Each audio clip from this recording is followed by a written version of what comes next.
Aisha, and I'm a former host of Mocha Single Mothers by Choice, or SMCs. Like you, as an SMC, I decided to become a mother, knowing I'd be the sole care provider and parent for my children, at least at the outset. The Mocha stood for Black, so I'm using the word Black, and I'll be discussing being a single mother by choice from a Black woman's lens. You'll connect with all the interesting and fun things about this non-traditional path, like discussing which sperm to use and some hard truths about fertility and the realities of dating as a single mother who doesn't have a co-parent to rely on occasionally, and what it's actually like to parent as an SMC. This is the Black Single Mothers by Choice podcast.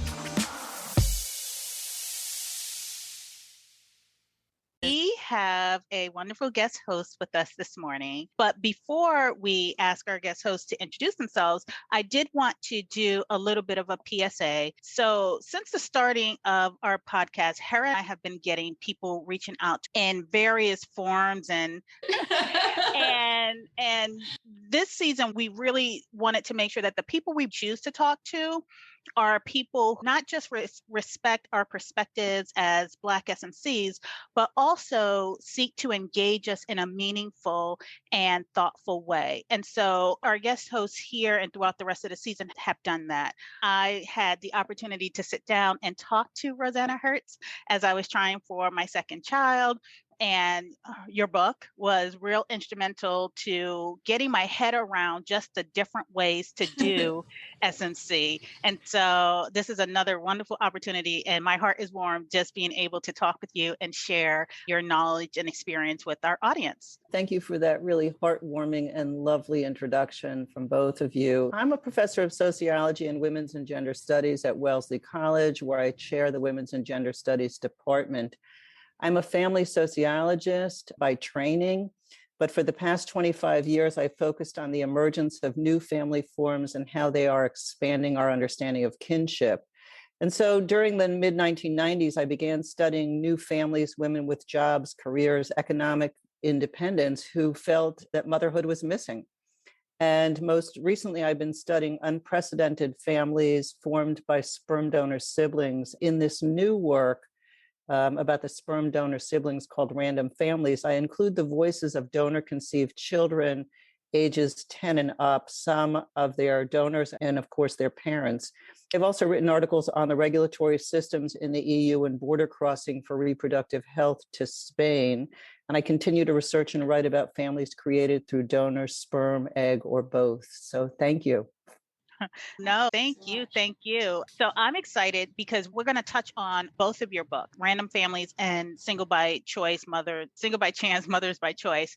But first, I want to start with how you came to learn the SMC community, the SMC space, the SMC people. Sure. So it was the mid-1990s. Picture this. It's an interesting story. And if you recall, Bill Clinton was newly elected, and one of his first acts was around teenagers having babies and the reform of the welfare system. And the problem in America was, at that point in time, when you think about it today, was about teen moms and trying to stop women from becoming teen moms.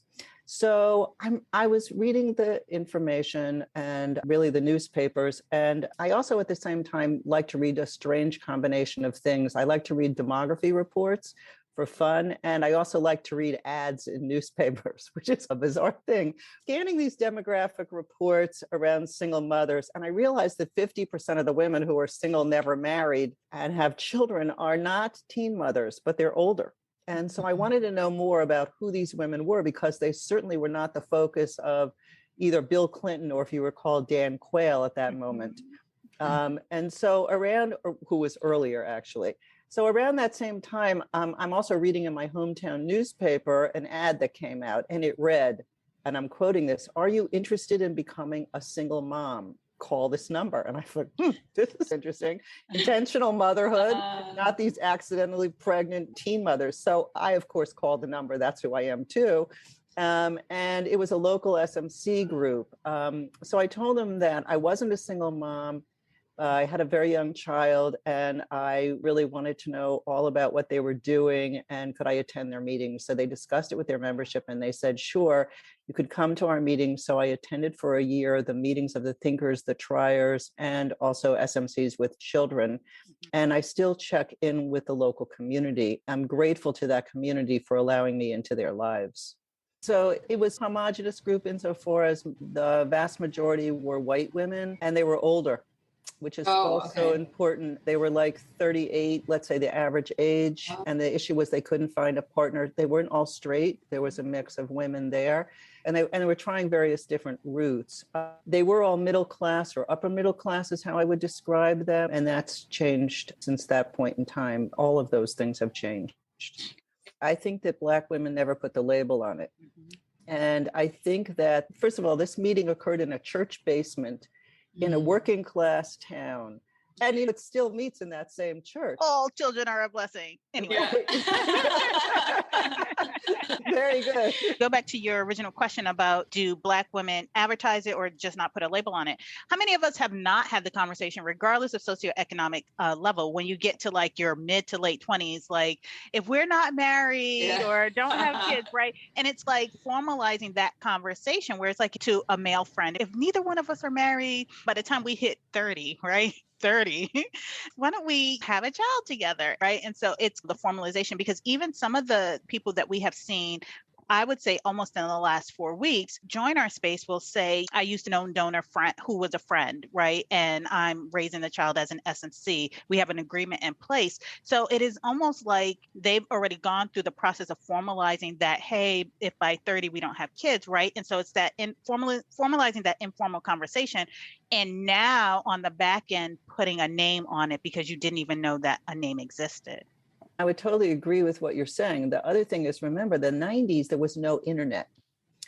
So you couldn't just Google single mothers by choice or single moms and how to do it or whatever. It's like totally a different period we're living in. Also, in the research, Single by Chance Mothers by Choice, it was easier for me to find women of color who were adopting children, primarily out of the domestic system. And it was also easier for me to find what I called in that book, women who chanced pregnancy. It was harder to locate women who conceived using commercial banks, sperm banks, or known donors, but I'm sure that they existed. It's like, how do you tap into certain communities, which has always been a problem for social science researchers. Thank you very much for bringing the conversation back to that, because what's interesting is it's around these ideas of these milestones, like if I'm not married by a certain date, what am I going to do? Or it could be finishing a degree or a promotion at work or having a certain set amount of money in the bank, or it could be my birthday. Exactly. And also the catalytic event could be something that's really sad, which is a death in the family, and saying, look, I can't postpone this any longer. My parents would have welcomed this child and I feel badly. Or it could be medical intervention, endometriosis, fibroids, and the doctor says, listen, you shouldn't be waiting any longer to get pregnant. Cancer. Or cancer. My catalytic event spanned like 10 years. So I came to the SMC path 4 or 5 years post-divorce, right? So I was married. I was at the precipice of having it all. The love, the marriage, the house, didn't have the dog yet, but was trending onto the conversations about kids. And it just so happened that my partner and I were not aligned about it. So after 10 years, so you could basically say I knew I wanted to be a mom from very early on. And then my divorce happened just as I was 29. And so like processing the divorce, getting back out there and dating, and then deciding what my next steps were, I got to the point where it's just like, yeah, I need to do something about this if I want to have kids. And so I went through all of the different variations of how to go about doing this. And then my very religious stepmother was like, why don't you just have a baby? Go get yourself a sperm donor. And I was just like, what? Is the church okay with that? But so that was like opening the door. But really, I spent probably 4 or 5 years in the thinking and the thinking phase, because I needed to do this last trip. I needed to get my heart. I needed to do one last chance to see if I identify as social dad. And then I got on the path. So for me, it wasn't a cataclysmic event per se. It was a cataclysmic kind of phase in my life where I needed to hurry up and get myself there. But yeah, it is really interesting to hear the different triggers for women. So what's so interesting is, no, I've just heard that the time frames are at younger ages, as major shift going on, and it's much more global than we had ever thought. And I want to say the final thing is, you talk about how does the church respond to this? I'm going to tell my family I'm doing this way. So one of the distinguishing features is this idea that SMCs need to get permission almost from family members or from other people, which I have never put in print, but it's interesting to think about. Married couples don't get permission, but the critical issue here is with the permission, it's really saying, listen, I'm not going to rush to the altar to just marry any person. And I'm willing to say what I'm really doing here is reversing the nursery rhyme. First comes love, then comes marriage, then comes baby in the baby carriage. So it's not like I'm opposed to a partnership or raising a kid with a partner. It's that I need to do this first. Right. And I'm going to take control of my life, and I have agency as a woman.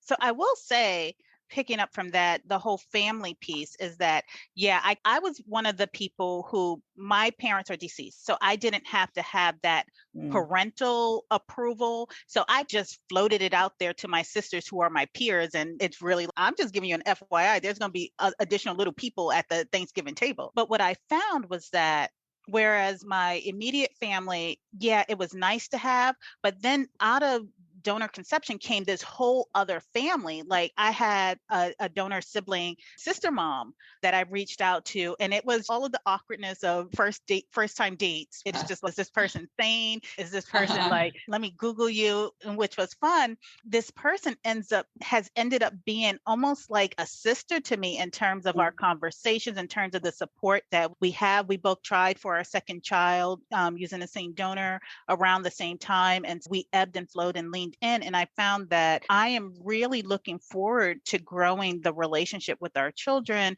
and these kids, and which kind of leads into your second book, which is Random Families. And so I'd like to hear a little bit more about what you found through your research and through writing of the second book. We get a lot of questions related to the outcomes for donor-conceived children. And first of all, I think part of the issue is that we only interviewed in that book families in which the parents had told the child that they were donor conceived. So when you hear about, I'm constantly asked about these angry children and what's all that about. And I think that's really parents who keep secrets and don't tell their kids about whatever the route was that was taken. And this is most evident on some of the websites I belong to, where adults discover that their father or their mother is not biologically related to them, often through 23andMe or whatever. It's, oh my goodness, this was never told to me by anyone. So one of the things that I learned about the kids themselves is being donor conceived is part of the fabric of their lives because their parents told them from young ages on, but they still face challenges. For example, what's a donor? That when you have a donor, you don't have a dad. What does that mean? Donor is a hollow concept, and parents and children co-construct who that person is, which is interesting. And it's what do you then tell your friends about where your dad is? And kids do have these narratives around this that makes it be a kind of Disney story. Shitty things happen to lots of people, or things happen this way. I'm very loved. My mom is very loved. And some nice guy helped my mom by putting a seed into a bank, and my mom was able to use that seed. Mm-hmm. So on early ages on, so kids want to be able to identify with who that person is. And one of the things that donor siblings do, or kids who share the same sperm donor, is that they give kids a way to identify with one another. And they've created, as you're talking about, some great friendships for families themselves who meet regularly. It's like a community that's being formed. It's like, how do we expand kinship in new and exciting ways, even though they may not be legally or even sometimes socially recognized? But something else that I think, and then I'll stop talking, this is interesting, is that kids love the shock and the drama of telling a new teacher or a friend that they have 10 siblings. Yeah. So I just want to say one thing about that great story. It's interesting. That's one of the things that emerged out of the pandemic, because you got to see what's really happening in real time with your kid and what they really are saying. Yeah. It's like, for kids, it's a fact. It doesn't have the cultural and social implications that adults attach to saying, oh, this person has 10 donor siblings. So I will add to that. I had to back my daughter up. SMCing is all different, and how our little people tell their stories is different. So my daughter, her first telling of the story was when she was 4 and in preschool, and the kids were going around talking about their family. And so Noelle came around and said, I have a donor. And so the teacher brushed her off like, no, you don't have a donor. And at the end of the day, in talking through her day, we talked through what happened. And so this came up. And I was like, oh, okay, didn't react to it. So then wrote her teachers and the director of the preschool. I said, this is Noelle's story. Here's what you can do to support her in telling her story. Because then I had to give them the backstory. I had to say, Noelle is donor conceived, so she does not have a social dad. She actually has a donor that we identify in our home as the donor. And so I had to first educate the teachers and then tell them how they can support her in telling her narrative. And from that point forward, that was her first foray. But I will tell you, when you enter the school system, all of the rules go out the window. And so that's why it's like, you want to be the parent, you want to be the one who initiates that narrative. Like you said, the children that are grounded in their story, it's because it is a fact of their life and has always been a fact. So there's nothing missing. SMC families are complete.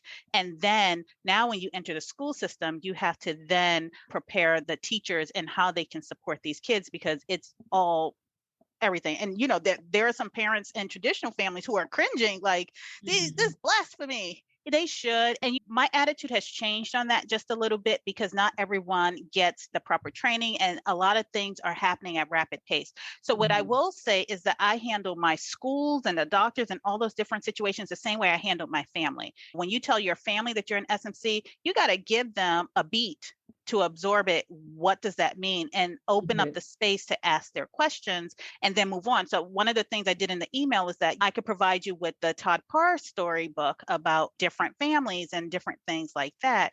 But after that point, they handled it with grace. They never made a misstep after that. But I think I'm trying to navigate the world with more fluidity in terms of how these happen, because there's going to be situations. My daughter was in an elevator and she said, Mommy, how come that man has a dress on? And again, I had to try not to react. And then I just had to let her speak her truth and say, dresses, anybody can wear dresses, men, women, non-binary people. And I have to use actual language for her, because I'm also learning language with her. But you hit on the key thing. I can't react from, oh my gosh, I'm so embarrassed that you said this thing. Yeah. Adult should be able to say, I'm an adult, here's a kid, and here's a teachable moment for that kid. I just wanted to say, I just love that story. The real critical issue is we don't have the language. Teachers are not given that language. And that's partially, in random families, partially what we're talking about a lot is what language people use and how that language changes. And the idea that a donor's hollow concept permeates both the school, the kids, the teacher. I love what you did. And I love how then the school picked up on it, 1, 2, 3, once you stepped in and said, this is my kid's truth. And this is the truth. So go ahead. I'm sorry. But I would say to you, so here's what's interesting. In the Single Mothers book in particular, and I have others that come out of the Random Families book that we really didn't write up in that particular narrative, but there are a couple of things. A lot of women do start out saying, I really want a known donor because I want a face to show my child. And this was in some ways before you did, there are pictures on the bank site that you can show your kid. A lot of that didn't work out for various reasons. A guy says, I'm willing to be a donor, but what about my mother? I really want her to be a grandmother, blah, blah, blah, blah, blah. I really want to be able to say what school the kids go to. I really want more contact. So for a lot of women, they backed off and they said, listen, this is not going to work out. I don't want that person involved in those ways in my kid's life. Now, from the kid's perspective, those who have known donors don't imagine the donor in the same ways that those who have sperm bank donors do, because there's a person there. The mom can say, here's this person, whether it's an egg or sperm donor, but here's this person. You share the genetic material with them, and the kid has a face to that person. Whereas for those kids whose mom chose to go the commercial route, they are more likely to then co-produce that donor. Okay, terrific question. I'm glad that you returned to that. In the 7008ers who we feature in Random Families, it turns out, these are all kids that were interviewed as teenagers. And then I've come back to that group. Most recently, I had coffee with them. This doesn't appear in the book, so this is fun information. Oh. And they actually did find this anonymous donor, okay, which is a whole other story. But I'm having coffee with a bunch of them. And I said, when we interviewed you when you were like 15 to 17, 18-year-olds, a third of you said you didn't want to meet the donor. A third of you said you definitely really wanted to meet the donor, but he had rights to remain anonymous. But a third of you actually said, I'm on the fence. I said, what happened and how did you deal with different responses within the network? Because the kids were all close or they were all in contact with one another.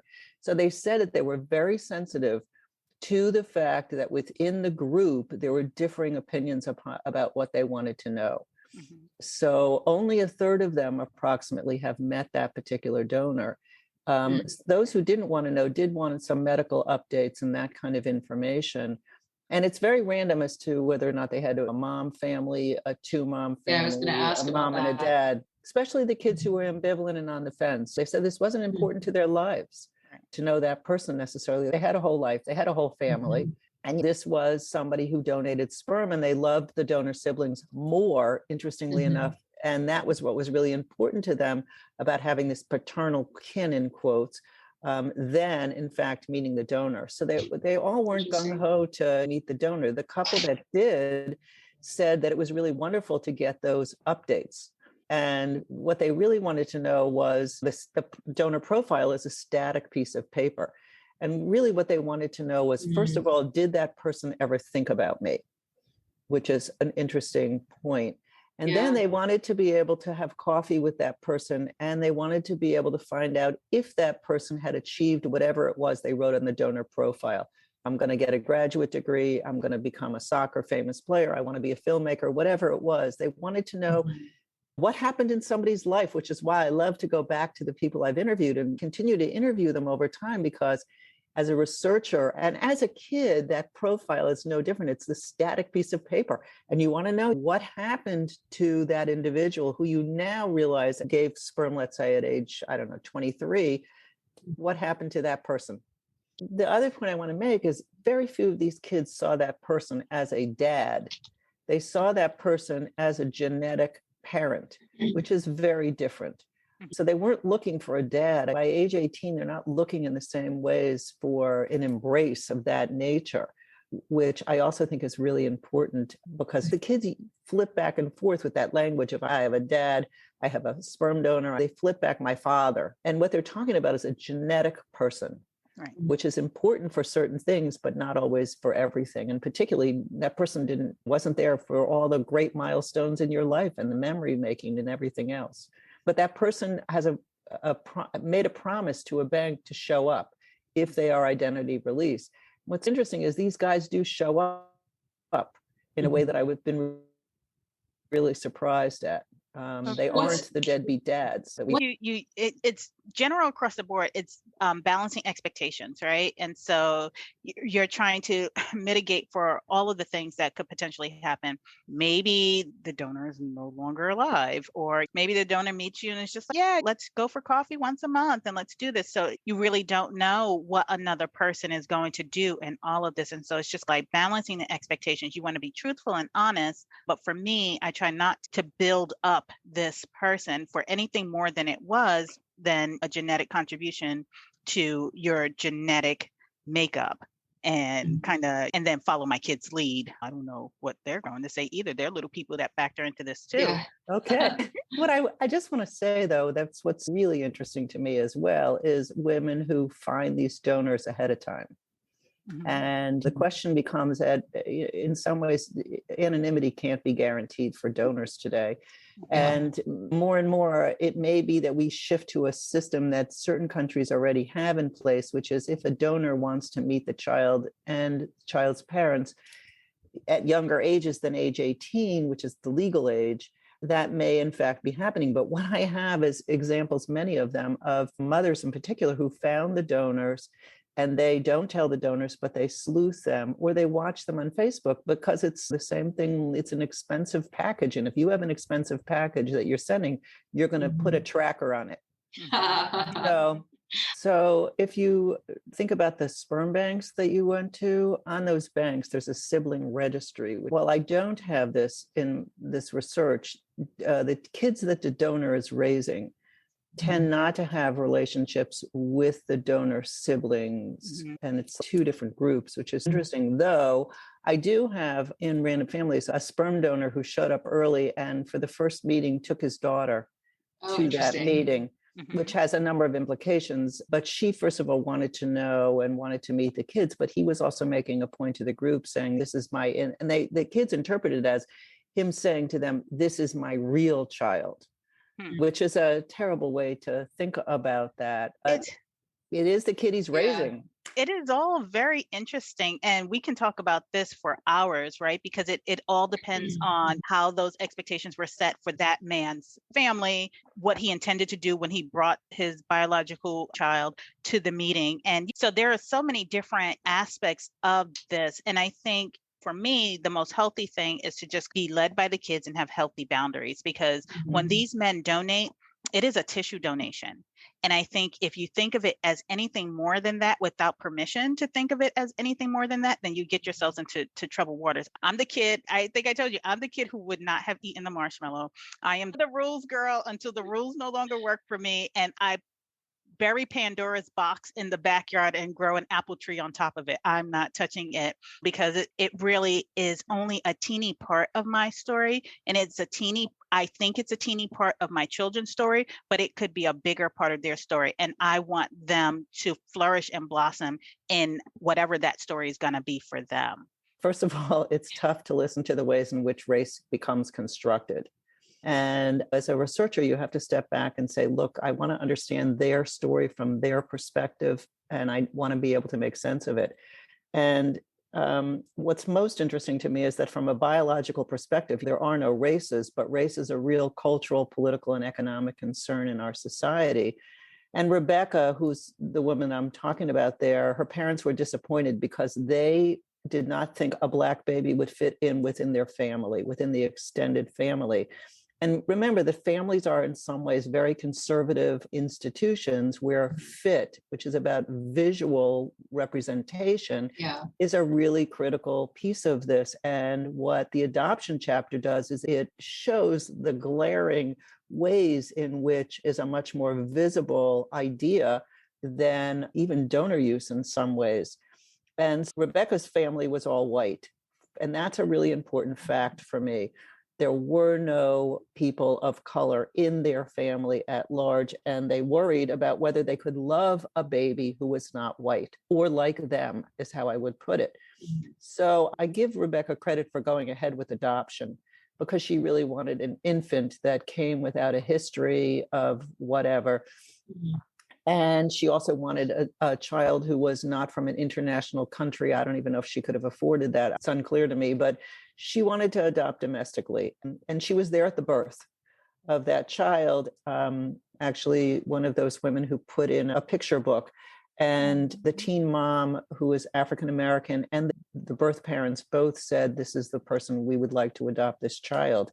And after the child was born, Rebecca went to pick up the child, but she didn't go back directly to her hometown in Boston. But what she did was she went to the birth mom's house and met the birth father and the extended family, all of whom were identified as African-American. Now, what's also interesting is that this was an open adoption. And when her baby was a young teenager, they reconnected with the birth mom, because Rebecca felt that knowing her and having a relationship with her was important. So while I have to say it made me cringe over the beginning of the story with her parents objecting and then giving her money and then saying, you know, it shouldn't be a Black baby and blah, blah, blah. As Rebecca's story unfolds, she did what she wanted to do, even though her parents weren't happy. So they had to come to respect Rebecca and wonder about these parents who said, oh, it's all fine and we'll just embrace the child, blah, blah, blah. So in some ways, as the story unfolds around her life, you get a very different sense about how those relationships develop.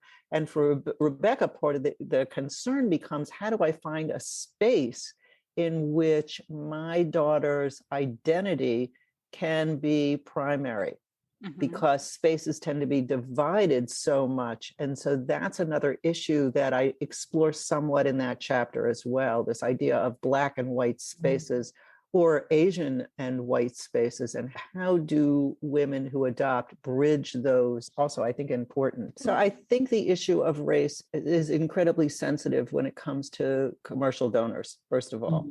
We did ask in these studies, how did you choose a donor, which was a very neutral question. I didn't know how people would respond, but you know how you have those filtering abilities on those websites? Yes.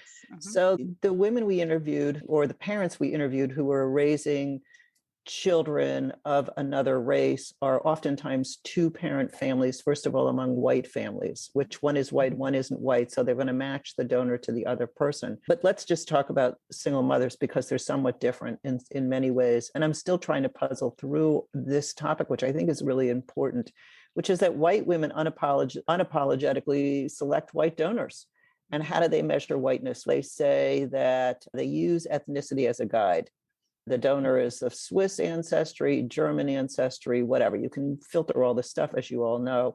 But women who identified as either Black, African American, Caribbean American usually found it more difficult to find a donor who was of the same ethnic background.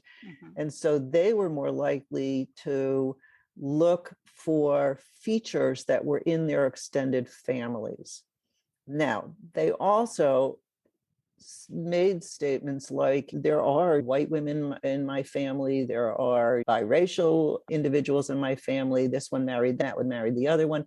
There was a greater diversity within those families around skin tones, around race, around however you want to identify those factors. So I don't think race is a privilege, which is what I once thought. Are you choosing a lighter donor to privilege your child? I don't think it's that at all, because in fact, what women of color said was really no different than the white women, which was that I wanted to balance height, which is a privilege. All right. If I'm a short donor, I want a tall donor. I cared about health. Health was a big one. And I cared about identity release among the younger women I've interviewed.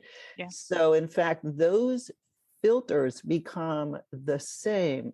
It's around the issue of skin tones or facial features that there's this matching that goes on. Because you want to be able to, again, I'm saying families are conservative for everyone. You want to be able to match something about that child to other members of your family and to yourself. And I think in both communities I've heard, I think it is seen to some degree as a privilege because there is the fetishization of this child is beautiful. I've heard that in both the Black SMC spaces and in the white SMC spaces, a lot in the white SMC spaces, like this child is beautiful.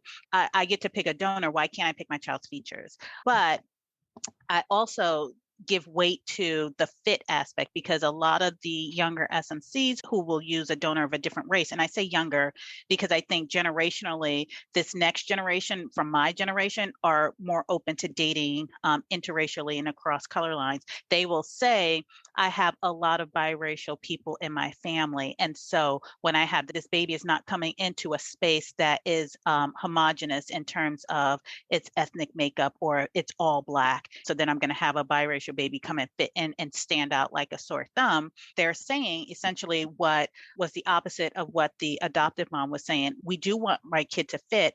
What that fit looks like is different, but it's still the same. I want my kid to fit. And then just to put a period on that story, for me, I had to choose donors twice. My kids have different donors. And I really was intentional about picking. For my first, I wanted the height. I wanted hair that was textured and can be braided into a cornrow without any fuss or muss, because that's part of my ethnic culture.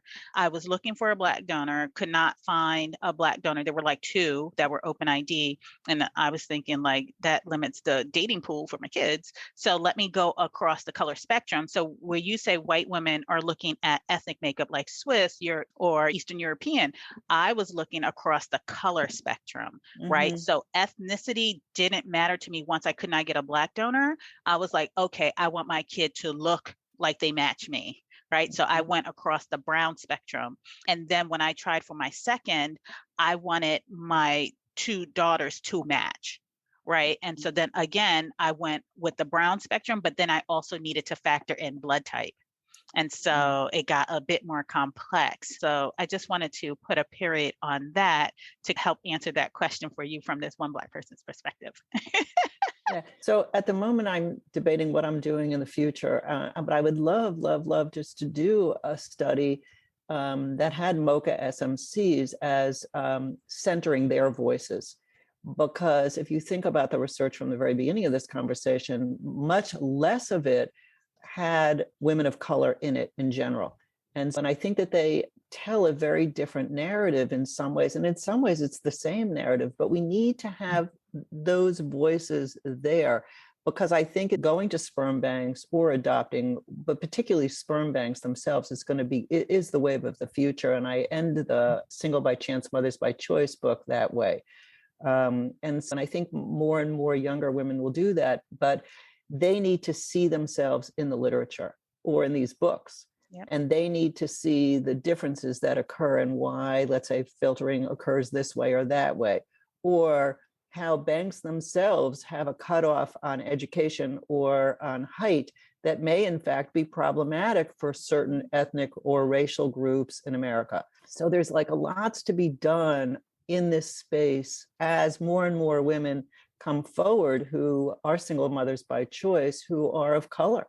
And so I'm hoping in the future to maybe get the two of you to help me to do some work around that topic, and to try to puzzle out what's similar, what's different, and how we then use that to constitute this idea of family in the future and going forward. And I think that's going to change in many ways for all of us, regardless of how you identify and what race you are. I loved meeting you all, and I knew this was just so much fun to think about and try to puzzle through. So thank you for inviting me, and I look forward to staying in touch. Well, Pod, thank you so much for taking the time to listen. If you like what you've heard, please share this podcast with your girlfriends, and I'd love to hear your thoughts about the topics covered in this episode. So email me at mocasmc@gmail.com. If you found value in the topics covered, consider making a donation using the link in the show notes below. Till next time, Pod. Bye now.